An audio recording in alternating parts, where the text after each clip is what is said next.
ಮುಟ್ಟಿನ ರಜೆ ಕಡ್ಡಾಯಗೊಳಿಸಲು supreme court ನಿರಾಕರಣೆ.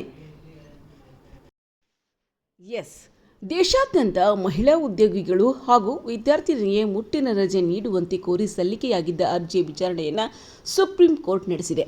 ಆದರೆ ಇದನ್ನು ಕಡ್ಡಾಯಗೊಳಿಸಲು ನ್ಯಾಯಾಲಯವು ನಿರಾಕರಿಸಿದೆ.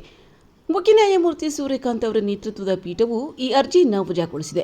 ಮುಟ್ಟಿನ ರಜೆಯನ್ನು ಕಾನೂನುಬದ್ಧವಾಗಿ ಕಡ್ಡಾಯಗೊಳಿಸಿದರೆ ಅದು ಮಹಿಳೆಯರ ಉದ್ಯೋಗದ ಮೇಲೆ ನಕಾರಾತ್ಮಕ ಪರಿಣಾಮ ಬೀರಬಹುದು ಎಂದು ನ್ಯಾಯಾಲಯ ಆತಂಕ ವ್ಯಕ್ತಪಡಿಸಿದೆ.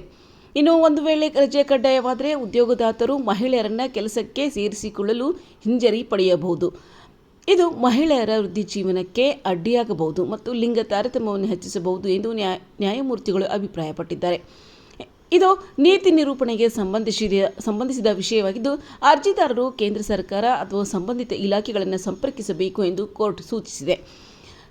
ಇನ್ನು ಈಗಾಗಲೇ ಕೇರಳ ಮತ್ತು ಬಿಹಾರದಂತಹ ರಾಜ್ಯಗಳಲ್ಲಿ ಹಾಗೂ ಕೆಲವು ಖಾಸಗಿ ಕಂಪನಿಗಳು ಸ್ವಯಂ ಪ್ರೇರಿತವಾಗಿ ಮುಟ್ಟಿನ ರಜೆ ನೀಡುತ್ತಿರುವುದನ್ನು ನ್ಯಾಯಾಲಯವು ಶ್ಲಾಘಿಸಿದೆ.